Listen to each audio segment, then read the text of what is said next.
अस्सलाम वालेकुम व्यूअर्स, मेरा नाम डॉक्टर ताहिर है और आप देख रहे हैं मेरा चैनल डॉक्टर हेल्पिंग हेल्थ। हमारे इस चैनल का मकसद आपके हेल्थ से रिलेटेड जो मसाइल हैं और उनका जो हल है उसको आसान और सादा लैंग्वेज में आप तक पहुंचाना है और हेल्थ के बारे में आप लोगों को अवेयरनेस देना है। आज का जो हमारा टॉपिक है वो है depression. Depression is one of the major psychological disorder. नफ्सियाती बीमारियों में से एक बहुत कॉमन बीमारी है डिप्रेशन। अगर आप डिप्रेशन का शिकार हो तो सबसे पहले तो आप इस बात को जहन से निकाल दो कि आप बाकियों से कमतर हो, कमज़ोर हो, जहनी तौर पे या जिस्मानी तौर पे आप इजीली डिप्रेशन से बाहर आ सकते हो। आज की इस वीडियो में हम बात करेंगे कि डिप्रेशन से आप हमेशा हमेशा के लिए किस तरह से निजात हासिल कर सकते हैं। सबसे पहले तो आप कैसे जज करोगे कि आप या आपकी फैमिली का कोई मेंबर डिप्रेशन का शिकार है। तो डिप्रेशन की कुछ अलामात होती हैं, कुछ सिम्टम्स हैं, वो हम आपसे डिस्कस करते हैं। पहले जो सिम्टम है डिप्रेशन की वो है सैडनेस, उदास होना। नॉर्मली भी लाइफ में इंसान उदास हो जाता है, सैडनेस नॉर्मल फिनोमेना है लाइफ का, लेकिन नॉर्मल लाइफ की सैडनेस में ऐसे होता है कि जैसे ही आपके इंटरेस्ट का कोई इवेंट आपकी लाइफ में आता है तो आप उस पर खुश भी हो जाते हो। जबकि डिप्रेशन की जो उदासी है वो लाइफ में कुछ भी अच्छा हो जाए ख़त्म नहीं होने को होती, उसे हम कहते हैं परसिस्टेंट सैडनेस। दूसरी जो अलामत है वो है लैक ऑफ इंटरेस्ट। आपको अपनी जॉब में, अपनी स्टडी में दिलचस्पी नहीं रहती। फिर एक अलामत है गिल्ट का फील करना, यानी आपकी ज़िंदगी में कुछ भी गलत हुआ है, आप उसके लिए अपने आप को ही जिम्मेदार ठहराना शुरू कर देते हो। तो फिर है जिस्मानी कमज़ोरी का महसूस होना। आपको अपना एनर्जी लेवल लो फील होता है, इंसान थका थका रहता है, हमेशा कोई काम करने को दिल नहीं करता। तो ये अलामत भी डिप्रेशन की अलामतों में से एक अलामत है। एक और डिप्रेशन की अलामत है कि स्लीप का डिस्टर्ब हो जाना। नींद आप स्ट्रगल करते हो, सोने के लिए 2-2 घंटे बिस्तर पर लेटे रहते हो लेकिन नींद नहीं आती। अगर नींद आएगी भी सही तो नींद टूट टूट के आएगी। इसे हम कहते हैं फ्रैक्चर्ड स्लीप पैटर्न। फिर भूख का कम हो जाना, वजन का कम हो जाना। डिप्रेशन के कुछ माइनॉरिटी केसेस ऐसे भी हैं लेकिन जिनमें वजन का बढ़ना या भूख का बढ़ना भी देखा गया है। फिर डिप्रेशन के पेशेंट में टेंडेंसी होती है फ्रीक्वेंट क्राइंग स्पेल्स। कोई वजह नहीं होती लेकिन बार बार आपका दिल करता है रोने को, आप रोते हो। पछतावा है, नाउमीदी है। डिप्रेशन की कुछ फिजिकल सिम्टम्स भी हो सकती हैं, जैसे पेट का खराब हो जाना, मोशन का लग जाना और नाजिया फील करना। इसी तरह एक और अलामत डिप्रेशन की है नेगेटिव थॉट्स का आना। यानी नेगेटिव थॉट्स अमूमन 3 तरह के होते हैं जो डिप्रेशन वाले पेशेंट को आते हैं। पहले तो नेगेटिव थॉट्स उसको अपने बारे में आते हैं कि मैं किसी काबिल नहीं रहा या किसी काबिल नहीं रही, मैं अब लाइफ में कुछ नहीं कर सकता, मेरी ज़िंदगी का कोई मकसद नहीं है। दूसरी किस्म के जो नेगेटिव थॉट्स आते हैं वो उसको आते हैं लोगों के बारे में कि पीपल आर बैड, लोग मेरा नुकसान करना चाहते हैं, कोई मेरा फ़ायदा नहीं चाहता। इसी तरह तीसरी किस्म के नेगेटिव ख्यालात आते हैं उसको दुनिया के बारे में कि दुनिया वजूद में ही क्यों आई, इस दुनिया का कोई मकसद ही नहीं है, मेरी लाइफ का कोई मकसद नहीं है, मेरी लाइफ मीनिंगलेस है। तो ये भी डिप्रेशन की अलामत है। इसके अलावा डिप्रेशन का जो पेशेंट है, डिप्रेशन बेसिकली इंसान को श्रिंक करती है, उसको एक खौल में बंद करती है। डिप्रेशन का पेशेंट अपनी सोशल एक्टिविटीज़ को लिमिटेड कर देता है। फिर जो डिप्रेशन का जो सीवियर जब हो जाता है पेशेंट तो उसमें सुइसाइडल अटेम्प्ट्स और सुइसाइडल थॉट्स आने लगते हैं, वो अपनी ज़िंदगी को ख़त्म करने की कोशिश करता है। तो ये जो सारी अलामात मैंने आपसे डिस्कस की, according to criteria of WHO, अगर इनमें से एटलीस्ट 5 अलामतें आप में पाई जाती हैं और 2 हफ्ते तक आपके अंदर चल रही हैं, for most part of the day, almost every day, और ये अलामत आपकी रोज़मर्रा की एक्टिविटीज़ को डिस्टर्ब कर रही हैं, तब हम इसको डायग्नोज करेंगे कि ये क्लिनिकल डिप्रेशन है। अब डिप्रेशन की बीमारी क्यों होती है, इसकी वजूहात क्या हैं? तो डिप्रेशन की जो रीजंस हैं, काजेज हैं, उसको हम 2 कैटेगरीज में तकसीम करते हैं। एक है बायोलॉजिकल काजेज और दूसरी है साइकोलॉजिकल काजेज। बायोलॉजिकल काजेज में हमारे जो ब्रेन है उसके अंदर कुछ केमिकल चेंजेस आ रही होती हैं, कुछ हार्मोन होते हैं जैसे डोपामिन, नॉरएपिनेफ्रिन, सेरोटोनिन, ये हार्मोन जिस्म के अंदर कम हो जाते हैं, उस वजह से डिप्रेशन हो सकता है। कुछ दवाइयों के साइड इफेक्ट, अगर कोई पेशेंट ऐसा है जो किसी और बीमारी की वजह से बहुत लंबे अरसे से कोई दवाई खा रहा है, उन दवाइयों का साइड इफेक्ट भी इन हार्मोन्स को डिस्टर्ब किया जाता है, जिसकी वजह से डिप्रेशन हो सकता है। अब दूसरी जो काजेज हैं वो है साइकोलॉजिकल कॉजेज। साइकोलॉजिकल कॉजेज में जो कॉमन फैक्टर होता है वो है लॉस का फैक्टर, यानी आपकी जिंदगी में कोई ना कोई लॉस हुआ होता है।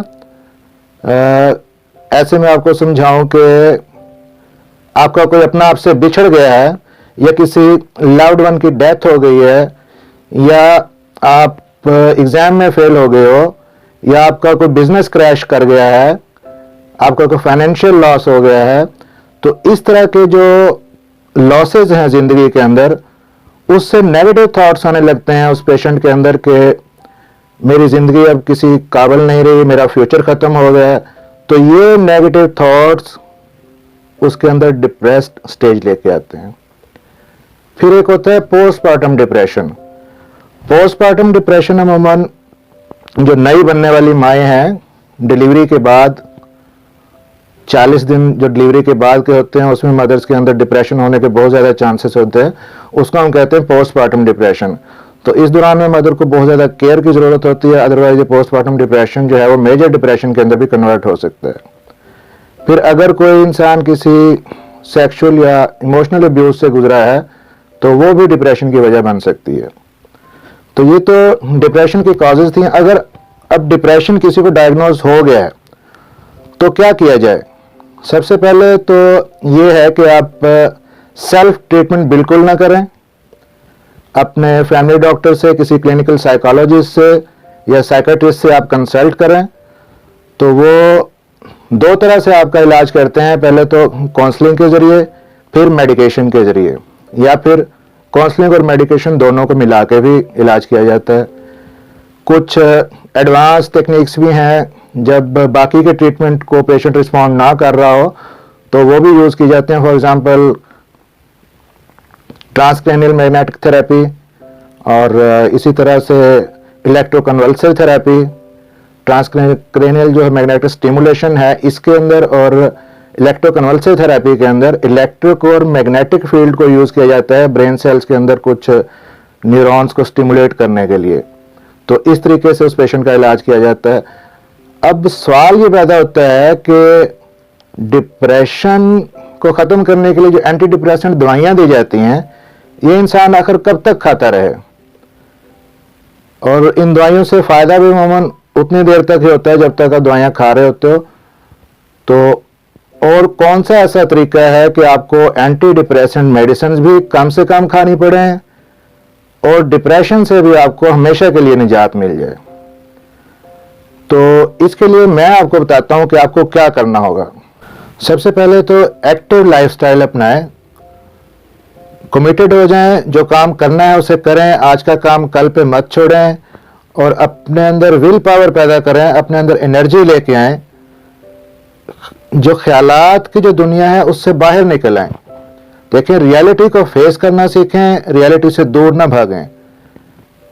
इंसान के लिए अपने खुद से ज़्यादा इंपॉर्टेंट कुछ नहीं है। जिस तरह आप अपनी फिजिकल हेल्थ का ख्याल रखते हो, इसी तरह आप अपनी मेंटल हेल्थ का भी ख्याल रखिए। रेगुलर वॉक कीजिए, एक्सरसाइज कीजिए, योगा कीजिए। एक्सपर्ट्स का ये मानना है कि जो शख्स रेगुलर वॉक करता है, एक्सरसाइज करता है, खाना सही तरह से खाता है, नींद पूरी करता है और लोगों से झगड़ा फसाद नहीं करता, वो कभी डिप्रेशन का शिकार हो ही नहीं सकता। फिर अपनी कोई ना कोई हॉबीज रखें, ऐसा काम जो करने से आपके दिल को सुकून मिलता है तो वो आप ज़रूर कीजिए। तो उसमें फॉर एग्जांपल अगर किसी को गार्डनिंग का शौक है, म्यूज़िक का शौक है या ट्रैवलिंग का शौक है, तो उसे ये हॉबीज़ अपनानी चाहिए ताकि डिप्रेशन से निकलने में उसको मदद मिले। फिर क्या है कि आप सोशली एक्टिव हों, लोगों से मिलना जुलना रखें, अपने आप को एक शेल के अंदर बंद ना करें। अगर कभी आप डिप्रेस्ड फील करें तो talk to somebody, some of your family और friend who is very trustworthy, negative thoughts जो आते हैं उनको अल्टरनेटिव थॉट्स से रिप्लेस करने की कोशिश करें। एक और चीज मैं आपको बताऊं कि अगर वो आप कर लेते हैं तो आधा डिप्रेशन आपका यकीनन खत्म हो जाएगा। वो क्या है कि कंपैरिजन करना छोड़ दें, अपनी लाइफ का दूसरों की लाइफ से कंपैरिजन करना छोड़ दें। आप जिस भी फील्ड में हो, जिस भी ओहदे पे हो, जो भी आपका रैंक है, जहां भी आप काम करते हो, आप उसमें खुश रहना सीखो। कंपैरिजन दूसरों की लाइफ से इस सेंस में करना, दूसरों की जो ब्लेसिंग्स हैं अपनी ब्लेसिंग्स भूल के दूसरों की ब्लेसिंग्स पे नजर रखना कि उसके पास ये कुछ है तो मेरे पास ये सब कुछ क्यों नहीं है, ये चीज भी इंसान को एक डिप्रेस्ड स्टेज के अंदर लेके जाती है। तो इस कंपैरिजन से बचें। हाँ, अपने स्टेटस को इंप्रूव करने के लिए आप स्ट्रगल करें। और एक और मैं आपको टिप देता हूं कि पास्ट के अंदर बहुत ज्यादा रहना छोड़ दें। माजी के जो अनप्लेजेंट इवेंट्स हैं उनको बार बार जहन के अंदर लेके आना और उनके बारे में ये सोचना कि अगर ऐसा ना हुआ होता तो अच्छा होता, अगर ऐसा होता तो अच्छा होता। तो माजी के अंदर रहते हुए ये जो अगर मगर की जो कश्मकश है ये भी इंसान को डिप्रेशन की तरफ लेके जाती है। हाँ, माजी के जो गोल्डन इवेंट्स हैं उनको याद करिए, आपको डिप्रेशन से निकलने में मदद मिलेगी। According to journal of psychology के जो ओल्ड एज पेशेंट्स हैं जो अपनी उम्र का बेशतर हिस्सा गुजार चुके हैं, उनको डिप्रेशन से निकालने में ये थेरेपी की जाती है कि उनको उनके जो लाइफ स्टोरी है, उनको उन इवेंट्स, उनके गोल्डन इवेंट्स, जो उनकी अचीवमेंट्स हैं वो रिमाइंड करवाई जाती हैं, रिव्यू करवाई जाती हैं, जिसकी वजह से उनको डिप्रेशन से निकलने में काफ़ी हेल्प मिलती है। तो और फाइनली, अपने आप को कभी भी अंडर एस्टिमेट ना करें, खुद पे एतमाद करें, अपने आप पे भरोसा करें। अल्लाह ताला ने आपके अंदर भी वो तमाम सलाहियतें रखी हैं जो बाकी सबके अंदर मौजूद हैं, सिर्फ और सिर्फ उन्हें एक्सप्लोर करने की ज़रूरत है। अपने आप पे फोकस कीजिए। तो आई होप कि डिप्रेशन से मुतल्लिक काफ़ी कुछ मैं आपको बता पाया हूँ इस वीडियो में। तो अगर आपको हेल्थ से मुतल्लिक मज़ीद इंफॉर्मेटिव वीडियोस देखनी है तो आप हमारे चैनल को सब्सक्राइब कर सकते हैं। वीडियो अच्छी लगी हो तो लाइक कीजिएगा, शेयर कीजिएगा और अपना ख्याल रखिएगा।